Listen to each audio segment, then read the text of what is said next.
लो भाई, तो आज अपन पढ़ेंगे जाइलम और फ्लोएम के टाइप्स। ठीक है, कॉम्प्लेक्स परमानेंट टिश्यू के टाइप्स यानी कि जाइलम और फ्लोएम और उसके भी टाइप्स। Let's get started. सबसे पहले अगर मैं बात करूं जाइलम की, तो जाइलम में 4 कंपोनेंट्स रहते हैं। ठीक है, सबसे पहले जाइलम का कंपोनेंट आता है ट्रैकीड, फिर दूसरा आता है वेसल, तीसरा आता है जाइलम पैरेन्काइमा और चौथा आता है जाइलम फाइबर्स। इसमें से बस एक लिविंग है, वेरा सारे के सारे डेड है। कौन सा लिविंग है? Xylem parenchyma. पैरेन्काइमा हमें पता है कि पैरेन्काइमा तो हमेशा क्या होगा, लिविंग ही होगा, और बाकी ट्रैकीड, वेसल और फाइबर तीनों के कैसे हैं, डेड है। अगर अपन ट्रैकीड की बात करें तो ट्रैकीड जो है वो इलोंगेटेड ट्यूब लाइक है, इलोंगेटेड है tube like with tapering ends है। ट्रैकीड कैसा रहता है इसमें मैं दिखाती हूं तुम्हें। इलोंगेटेड है एज वेल एज टैपरिंग है बोथ एंड्स पर, राइट।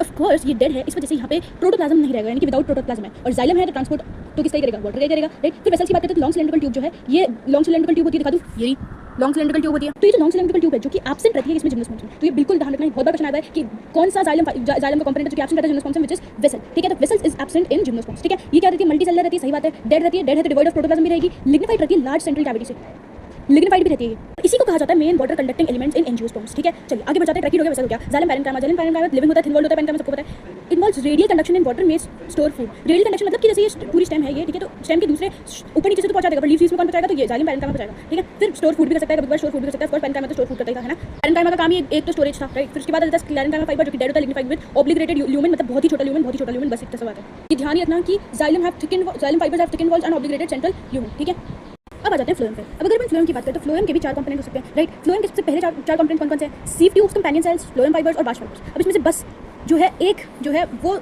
डेड है, बाकी सारे के सारे लिविंग है, यानी कि सिर्फ ये डेड है, बाकी सारे के सारे लिविंग है। अब अगर अपन बात करें सीव ट्यूब्स एलिमेंट्स की, तो sieve tube elements in gymnosperms को सीव सेल्स कहते हैं, क्योंकि इसमें सीव ट्यूब एलिमेंट्स एब्सेंट रहते हैं, सीव सेल्स कहते हैं इसे, राइट। और ये क्या होता है, लॉन्ग होते हैं, ट्यूब लाइक होते हैं। देखो सीव ट्यूब है, लॉन्ग होते हैं, ट्यूब लाइक होते हैं, परफोरेटेड एंड वॉल्स होती है। परफोरेटेड एंड वॉल्स क्यों होती है? क्योंकि यहाँ से ये एंड वॉल्स से जो है ये जो कंपेनियन सेल्स है ये कनेक्टेड रहते हैं थ्रू पिट फील्ड्स के थ्रू कनेक्टेड रहते हैं, तो इस वजह से परफोरेटेड एंड वॉल्स होती है। और इसमें न्यूक्लियस नहीं होता मैच्योरिटी के टाइम पे। पेरिफेरल साइटोप्लाज्म देखो, क्योंकि फ्लोएम है तो ये फूड ट्रांसपोर्ट करेगा, तो पेरिफेरल साइटोप्लाज्म रहता है बहुत बड़ा वैक्यूल होना जरूरी है। वैक्यूल ज़्यादा मतलब स्टोरेज की कैपेसिटी ज़्यादा और फिर ट्रांसपोर्ट की भी कैपेसिटी ज़्यादा। फिर उसके बाद आता है कंपेनियन सेल। कंपेनियन सेल की बात करें तो स्पेशलाइज्ड पैरेन्काइमा सेल होता है। क्या होता है स्पेशलाइज्ड पैरेन्काइमा सेल? होता है connected to the sieve tubes by pit fields, यानी कि पिट फील्ड से ये specialised parenchyma cells of plants. ठीक है, तो हो गया। तो स्पेशलाइज्ड पैरेन्काइमा सेल होते हैं connected to the sieve tubes by pit fields, helps to maintain pressure gradient in the sieve tubes, यानी कि pressure gradient in the sieve tubes में भी ये सीव ट्यूब्स में प्रेशर ग्रेडियंट बनाने के लिए काम आता है। ठीक है, the functions of sieve tubes are controlled by the nucleus. तो फंक्शन ऑफ सीव ट्यूब्स के जो फंक्शन है वो कंट्रोल किए जाते हैं किससे? न्यूक्लियस से। तो न्यूक्लियस से सीव ट्यूब्स के फंक्शन को कंट्रोल किया जाता है। इसका सबसे बड़ा फंक्शन ये है कि ये सीव ट्यूब्स की एक्टिविटी कंट्रोल करता है और प्रेशर ग्रेडियंट को मेंटेन रखता है इसके सीव ट्यूब्स के। ठीक है, अब फ्लोएम पैरेन्काइमा की बात करें, ये भी टैपरिंग और सिलिंड्रिकल सेल्स होते हैं। इसमें बोल तो रखता है कि टैपरिंग सिलिंड्रिकल सेल्स होते हैं, टैपरिंग भी सिलिंड्रिकल भी है, बट इसमें जो डायग्राम है उसमें इतना क्लियरली नहीं दे रखा, दिखाती हूं। ये जो चीज़ है ये कंपेनियन सेल्स है,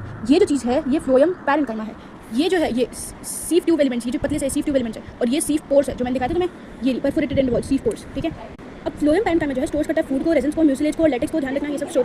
और ध्यान रखना कि फ्लोएम पैरेन्काइमा एब्सेंट रहता है मोनोकॉट्स में, ध्यान रखना फ्लोएम पैरेन्काइमा एब्सेंट रहता है मोनोकॉट्स में। आ जाते हैं बास्ट फाइबर्स के ऊपर। बास्ट फाइबर्स को फ्लोएम फाइबर्स भी कहते हैं, जो कि स्क्लेरेंकाइमेटस होते हैं, यानी कि डेड होते हैं, अनब्रांच्ड रहते हैं, पॉइंट मिडल लाइक होते हैं। सबसे इंपॉर्टेंट क्वेश्चन आता है जूट, फ्लैक्स और हेम्प को प्रोड्यूस करने में कौन काम आता है, तो बास्ट फाइबर्स काम आते हैं। ये थोड़ी लाइन ध्यान रखना कि एब्सेंट रहते हैं प्राइमरी फ्लोएम में, जो कि शुरुआत में बना, but found in secondary phloem जो कि बाद में बना होगा। ये था जाइलम फ्लोएम।